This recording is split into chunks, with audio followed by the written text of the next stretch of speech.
تنفقوا مما تحبون وما تنفقوا من شيء فإن الله به عليم صدق الله العظيم وصدق رسوله النبي الكريم۔ حضرت محترم سامعین کرام، بزرگان ملت، سورہ آل عمران کی 92 نمبر کی آیت کی تلاوت کی گئی ہے۔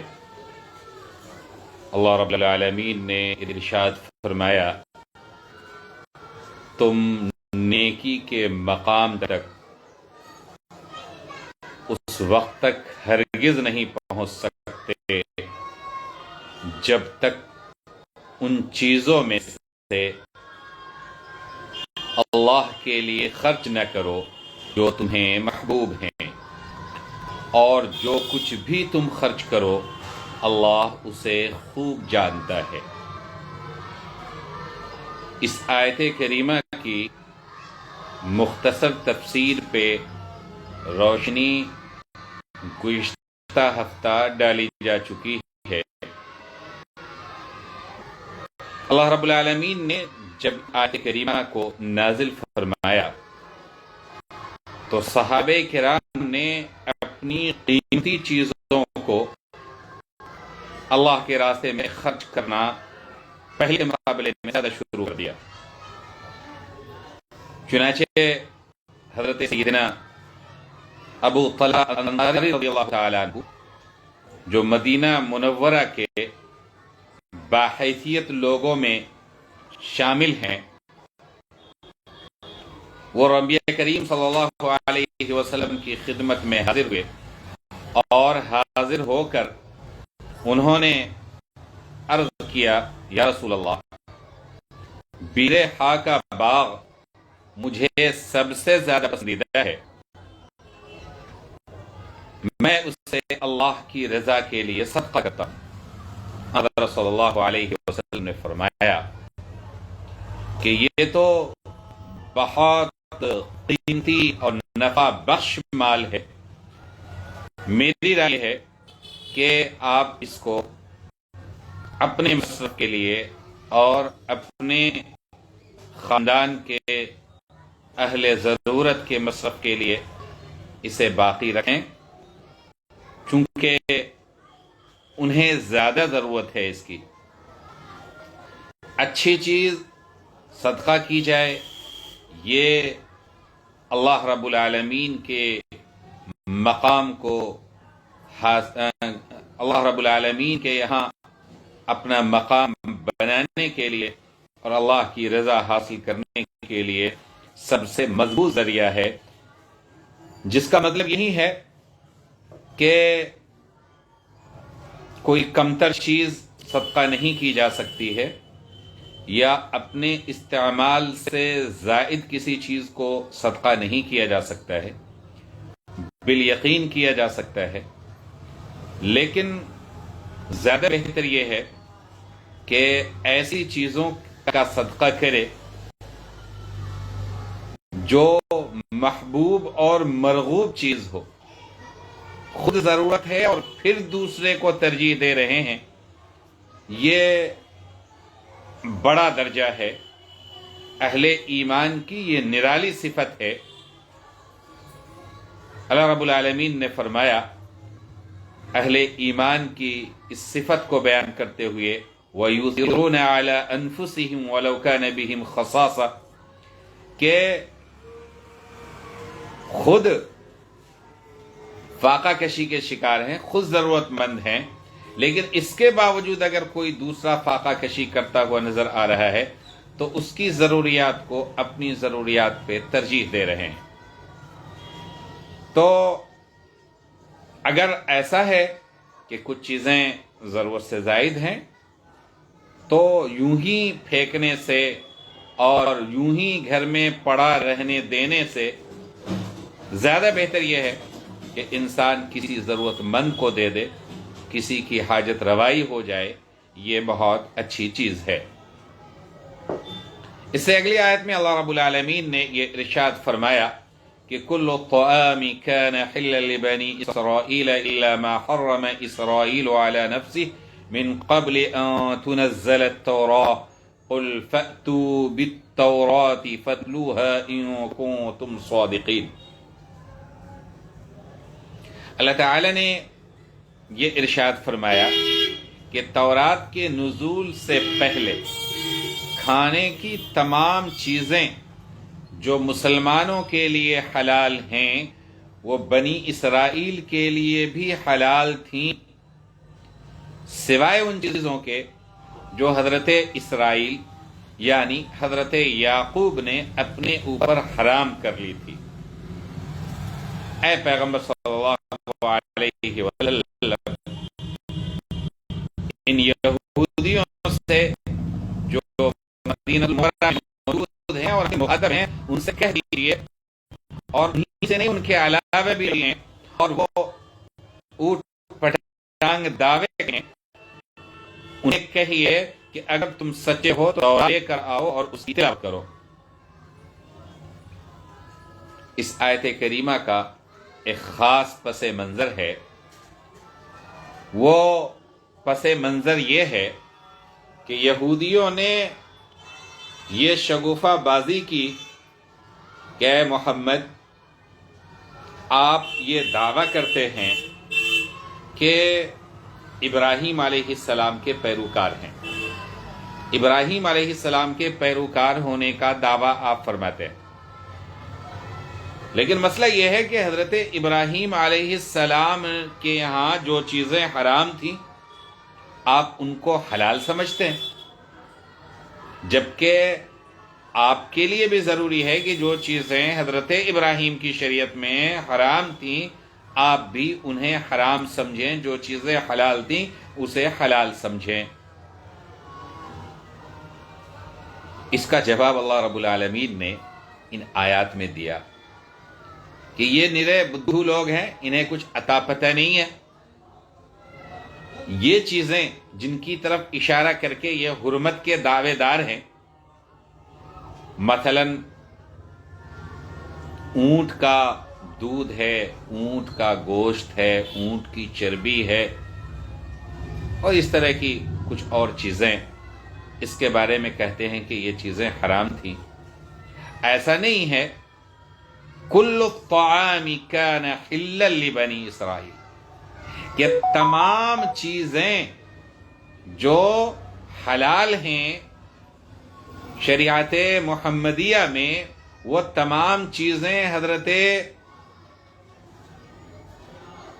یعقوب علیہ السلام کی شریعت میں بھی جائز تھیں، لیکن ان میں سے بعض چیزوں کو بعض مصلحت کی وجہ سے یا نظر ماننے کی وجہ سے یا کسی بیماری کی وجہ سے حضرت یعقوب علیہ السلام نے بعض چیزوں کے استعمال کو ترک کر دیا تھا،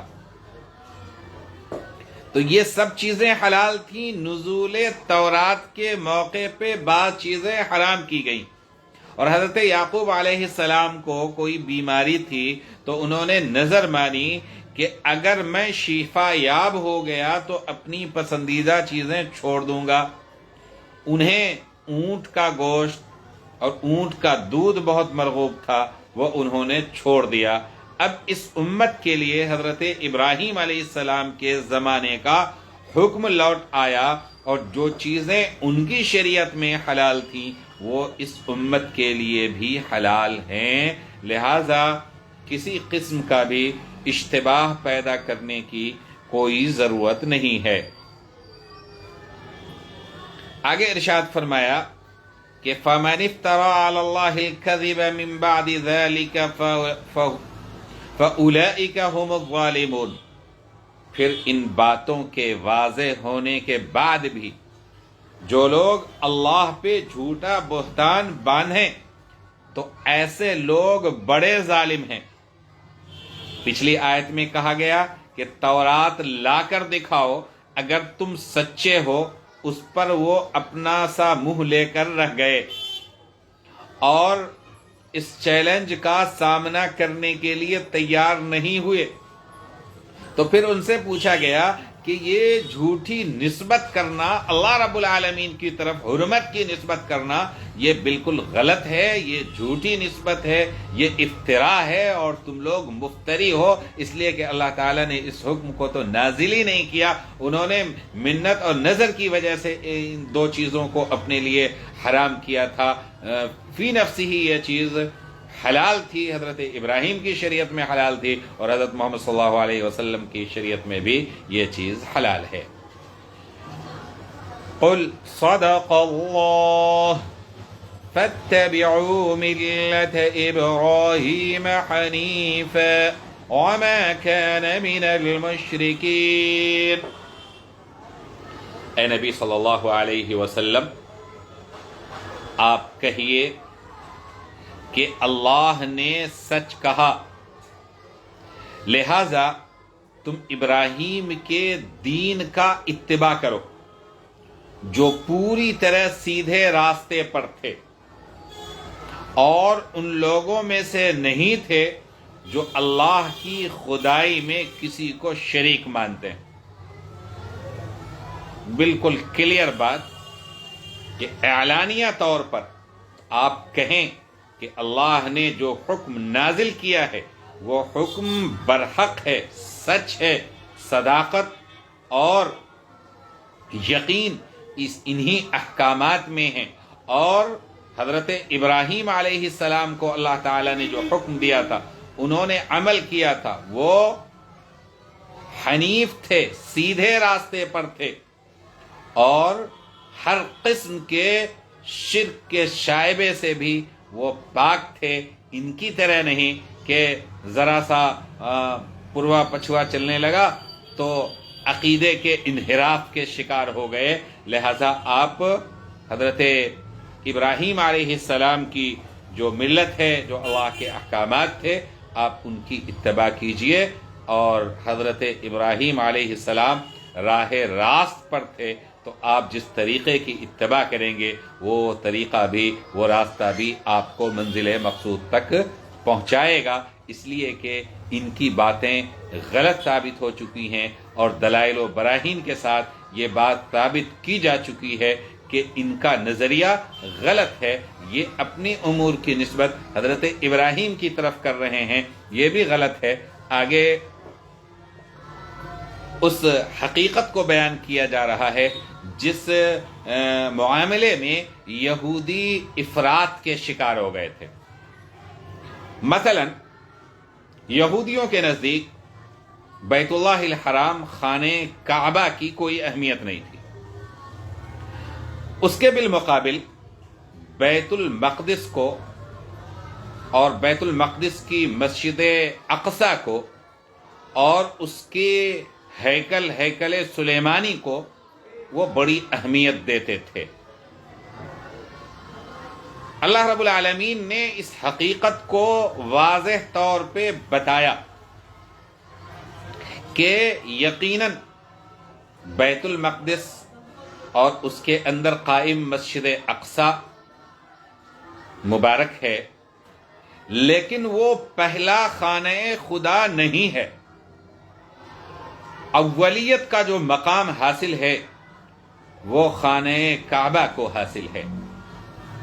ارشاد فرمایا ان اول بیت وضع للناس للذی ببکۃ مبارکا وہدی للعالمین، یقیناً سب سے پہلا گھر جو لوگوں کی عبادت کے لیے بنایا گیا یقینی طور پہ وہ گھر ہے جو مکہ میں واقع ہے اور بنانے کے وقت ہی سے برکتوں والا اور دنیا جہاں کے لوگوں کے لیے ہدایت کا سامان ہے۔ تو یہاں اس آیت کریمہ میں تین باتیں۔ سب سے پہلی بات تو یہ کہ اللہ کی عبادت کے لیے باضابطہ ایک گھر کے طور پہ جس مقام کی تعمیر کی گئی وہ خانہ کعبہ ہے۔ کنہوں نے تعمیر کی؟ روایتوں میں آیا ہے کہ رسول اللہ صلی اللہ علیہ وسلم سے دریافت کیا گیا کہ سب سے پہلا خانہ خدا کون تھا؟ حضرت سیدنا ابو ذر غفاری رضی اللہ تعالیٰ عنہ روایت کرتے ہیں، تو رسول اللہ صلی اللہ علیہ وسلم نے ارشاد فرمایا کہ پہلا خانہ خدا وہ خانہ کعبہ ہے، اس کے بعد دوسرے نمبر پہ مسجد اقصی ہے۔ صحابہ نے عرض کیا یا رسول اللہ دونوں کے درمیان کتنا فاصلہ ہے؟ آپ نے فرمایا کہ دونوں کے تعمیر کے درمیان 40 سال کا فاصلہ ہے۔ تو ایک بات تو یہ ہوئی کہ اس کی خشت اول، پہلی بنیاد دونوں کی حضرت آدم علیہ نبینا علیہ الصلاۃ والتسلیم نے رکھی۔ اب مرور زمانہ کے ساتھ اس کی شناخت ختم ہوتی چلی گئی، اس کے در و دیوار گرتے چلے گئے، البتہ اس کی بنیادیں قائم تھیں۔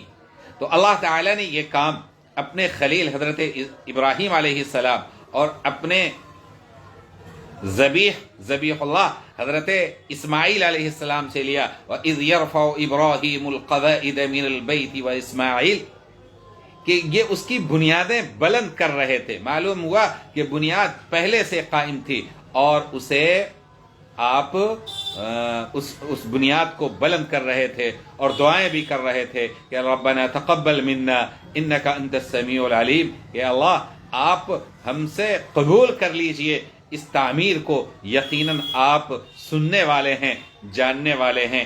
تو یہ اس کی تعمیر ہوئی۔ اور ادھر حضرت اسحاق علیہ السلام جو دوسرے صاحبزادے ہیں حضرت ابراہیم علیہ السلام کے، اور ان کے پوتا حضرت یعقوب علیہ السلام نے مل کر کے مسجد اقصی کی جو بنیادیں قائم تھی اس کے اوپر مسجد اقصی کی تعمیر کی، اور پھر اس میں بعد میں مزید فروغ ہوا۔ پھر حضرت سلیمان علیہ السلام نے اس کو اور بڑا اور خوبصورت بنایا اور اس کی تعمیر کی۔ لہٰذا یہ حقیقت واضح ہونی چاہیے کہ اولیت کا مقام خانہ کعبہ کو حاصل ہے، بیت اللہ الحرام کو حاصل ہے، مکہ میں جو اللہ کا گھر ہے اسے حاصل ہے۔ وہ پہلا خانہ خدا ہے جو اللہ کی عبادت کے لیے بنایا گیا تھا، اور اس حقیقت کو سمجھنا چاہیے، یہودیوں کو بھی ماننا بھی چاہیے اور اس کا احترام بھی کرنا چاہیے۔ دوسری بات جو خاص طور پہ بیان کی گئی ہے وہ یہ ہے کہ اس میں بکہ اور مکہ یہ در حقیقت ایک ہی لفظ کے دو تلفظ ہیں۔ اس کو بکہ بھی کہا جاتا ہے با کے ساتھ اور مکہ بھی کہا جاتا ہے۔ زبان کے حساب سے تلفظ میں تبدیلی ہوتی رہتی۔ خود آپ دیکھیں کہ اسرائیل کا لفظ ہے، اس کو اسرائیل بھی کہا جاتا ہے اور اسرائیل بھی کہا جاتا ہے، جو حضرت یعقوب علیہ السلام کا نام ہے اور آج ایک منحوس ملک کی شکل میں عالم اسلام پہ مسلط ہے، اور جس نے ظلم اور بربریت کے سارے ریکارڈ توڑ رکھے ہیں، اور بڑی طاقتیں اس کا نہ صرف یہ کہ پشت پناہی کر رہی ہیں بلکہ وہ بڑی طاقتوں کے لیے ایک کالونی کے درجے میں ہے، اور اس کو اس لیے مسلط رکھا گیا ہے تاکہ عالم اسلام کو ناٹھنے کا جو ان کا منصوبہ ہے اس کو یہ لوگ تکمیل تک پہنچا سکیں۔ تو یہ بات کہ مکہ اور بکہ یہ دونوں ایک ہی لفظ کا دو تلفظ ہے۔ اس کے علاوہ یہ فرمایا کہ مبارکہ، یہ مبارک برکت کی جگہ ہے، اللہ تعالیٰ نے اس کے وجود میں برکت رکھ دی، وہاں برکتوں کا نزول ہوتا رہتا ہے، رحمتوں کا نزول ہوتا رہتا ہے۔ اسی طریقے سے مسجد اقصی کے بارے میں بھی اللہ رب العالمین نے فرمایا سبحان الذی اسری بعبدہ لیلا من المسجد الحرام الى المسجد الاقصى الذي باركنا حوله لنريه من آیاتنا انه هو السمیع البصیر، کہ پاک ہے وہ ذات جس نے اپنے بندے حضرت محمد صلی اللہ علیہ وسلم کو سیر کرایا راتوں رات، کہاں سے؟ مسجد حرام سے مسجد اقصی تک، جس کے قرب و جوار میں ہم نے برکت رکھی ہے۔ الذی بارکنا حولہ، جس کے ارد گرد ہم نے برکت رکھی ہے۔ لہذا یہ فلسطین جو ہے یہ برکت والی سرزمین ہے، غزہ برکت والی سرزمین ہے، اس کے اطراف میں جو ہیں وہ برکت والی سرزمین ہے۔